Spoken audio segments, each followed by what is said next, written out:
Do you guys remember a time when every single sandbox builder slash early access game slash indie title on Steam wasn't just pixel art and Minecraft?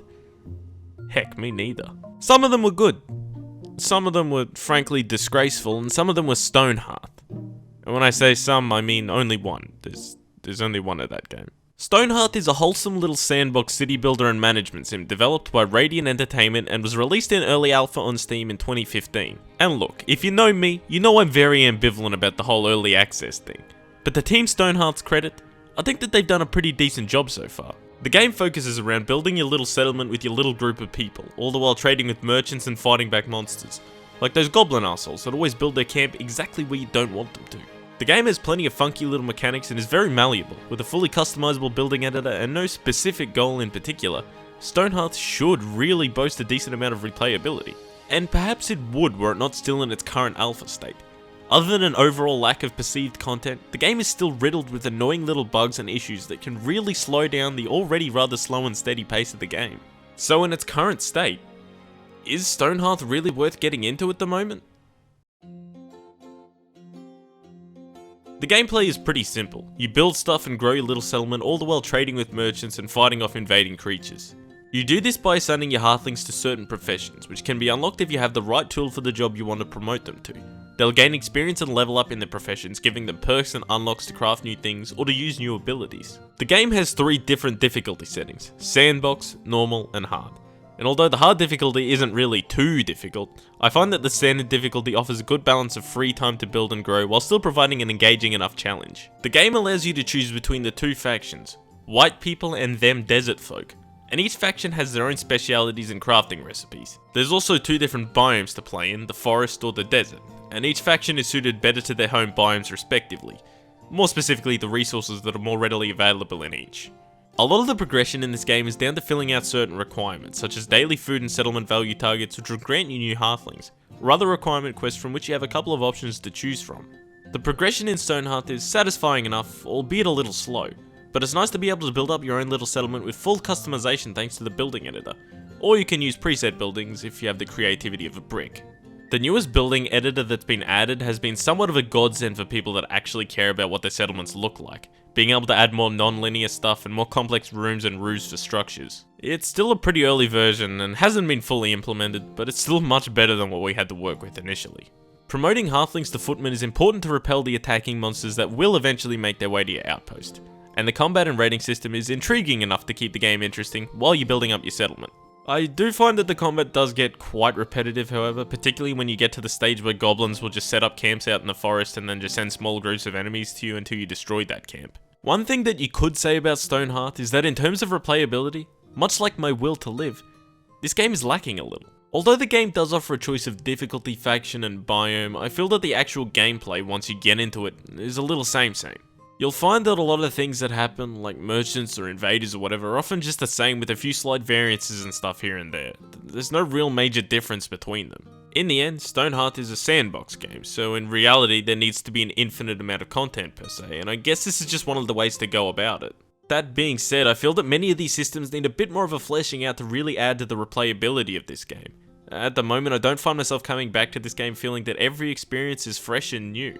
Because this game is still in an early alpha build, there are still quite a few little bugs and issues floating around, which do somewhat kill my motivation to play the game. Halflings make a habit of getting stuck in places or on top of things in the current state of the game, and buildings can break halfway through building them, which means you just have to tear them down and start again. I haven't really dabbled into multiplayer yet because when I tried to do it with a friend, the UI wasn't appearing correctly the first time, and then we just crashed, so we decided to give it a miss until it was a little more stable. But from what I can see from dev uploads and for what I can imagine co-op would be like, multiplayer certainly looks like it'll add a whole new level of fun to the game, so I'm looking forward to its official release. I do have to commend Team Stonehearth for their efforts throughout the early access development of this game, because I feel like they've generally done a good job. Although the progression of the development has been a little slow, I feel that the game is definitely heading in the right direction. They've made a habit of being nice and transparent with their player base, with regular dev diaries, streams, and video showcases that help us really have a good understanding of what they're doing and what they plan to do down the track. From what I can see as well, they have a pretty active forum scene with plenty of updates and information alongside all of the other stuff that they provide for us, meaning there's no real shortage of information in terms of the direction in which the game is going.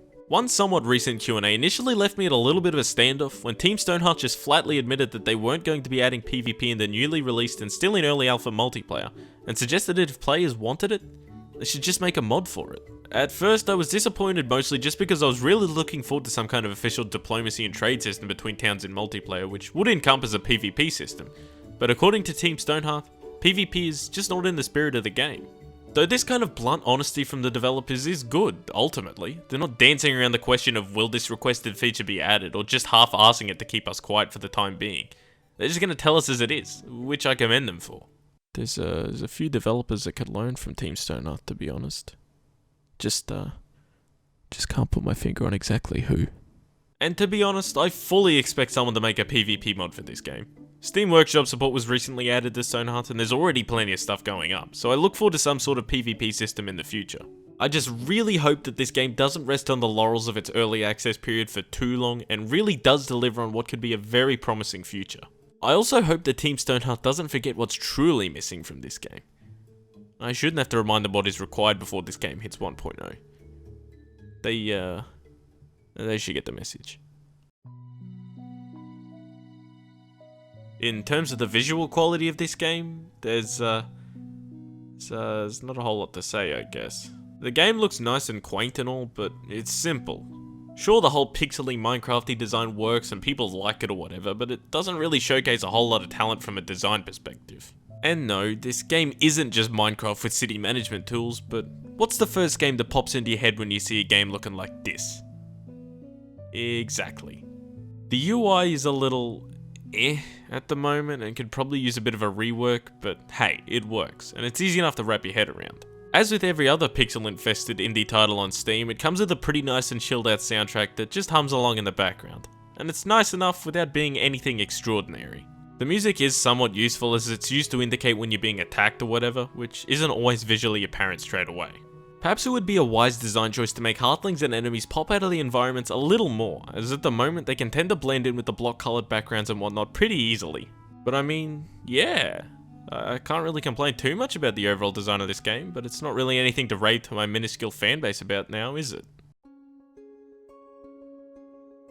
So is Stonehearth worth buying yet?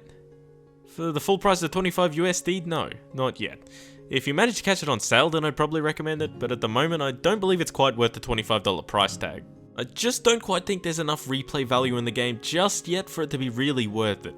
You can play a decent few hours and you've basically seen everything this game really has to throw at you. Sure, buildings and stuff are fully customizable and there's plenty of mods coming out for the game, but in all honesty, you're better off waiting until this game is fully released to prevent yourself from spoiling the experience. And I'm a little worried that that's what I've done by investing in this game so early. Although I think that the developers have done a good job keeping us involved in the development of the game, I worry that I've killed my motivation to play it later. And yes, I'm also a little worried about the fact that there aren't any of God's greatest gifts to humanity in this game yet, but I'm confident in Team Stonehearth that they'll pull through for the greater good. So until Stonehearth drops into 1.0, keep playing whatever colony/city management sim you're playing, be it RimWorld or Banished or whatever else. Let this game sit a little longer before it's ready, just so you don't kill your vibe. Because if the developers pull through here, there'll be a real gem to be found in Stonehearth for all city management enthusiasts.